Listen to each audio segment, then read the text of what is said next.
All right, it's magnets. A number of highly precise magnets are making this heap of concrete float. I don't say I didn't warn you. Once you've seen behind the curtain, that's it. The magic is gone. I know this because I ran the tests personally. Carolyn, do you think anyone's going to make it this far? I mean, should I even bother making a message? What? Yes, I know how to turn it off. No, I don't want to turn it off. All right, now I feel like turning it off.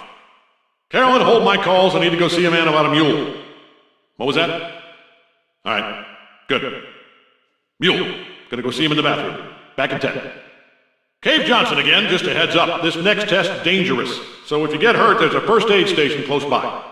Oh, unless you're participating in the double-blind emergency treatment experiment, then it's just placebo first aid. Hold on, let me check what test this is for. No, sir, I wouldn't bother with it. What? Congratulations! The simple fact that you're standing here listening to me means you've made a glorious contribution to science. It also means you've single-handedly managed to eradicate an entire species in the space of an afternoon, which definitely deserves some kind of recognition, possibly from an international tribunal. Carolyn, give them something shiny and make sure they don't get within 10 feet of my office. Greetings, friend. It's Cave Jonson, CEO of Aperture Science. How do you feel about your feet? Like them? Good. Because if this next test works, you'll have 5 of them. If you're hearing this clip, it means you fought off enough mantis men to complete half of the test. But you should know as well as I do that people don't get medals for a job half done. So, less listening to pointless voice recordings and more fighting mantis men. If you're hearing this, it means you're taking a long time on the catwalks between tests. The lab boys say that might be a fear reaction.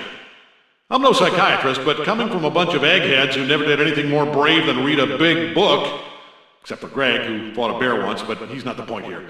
That sounds like what they call projection. Okay, I know I said you could loiter for up to 20 minutes. That was a possibility, not a suggestion. You can move along anytime.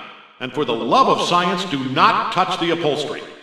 I should probably introduce myself. I'm Cave Jonson. I own the place. You'll be hearing a lot more of me during the course of your testing. Some might say a little too much, but then those same some might want to pack up their desks and walk on out the door they came in. I suppose it's time to talk about the elephant in the room. Why is the entire facility floating in a giant bubble? Well, I'd like to answer that question with another question. Why wouldn't it be?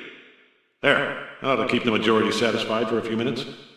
Just a quick heads up, if you suddenly find yourself able to excrete spider silk out of your fingers or the base of your spine, let one of the test associates know, because that's actually important. Now, the lab boys were adamant that I do not give you any hints on these tests.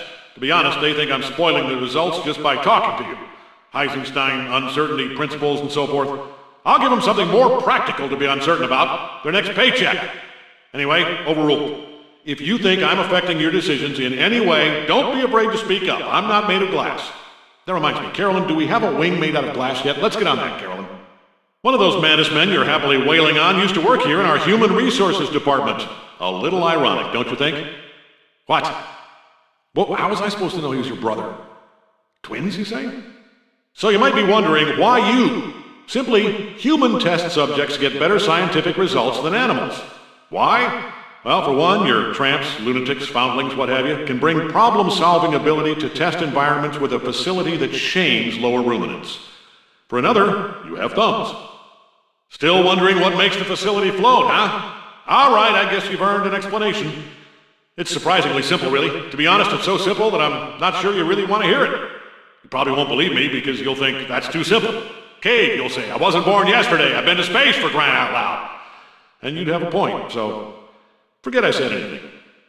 That last test may have made your skeleton magnetic. I don't know how, but if I were you, I wouldn't stand next to any sheet metal.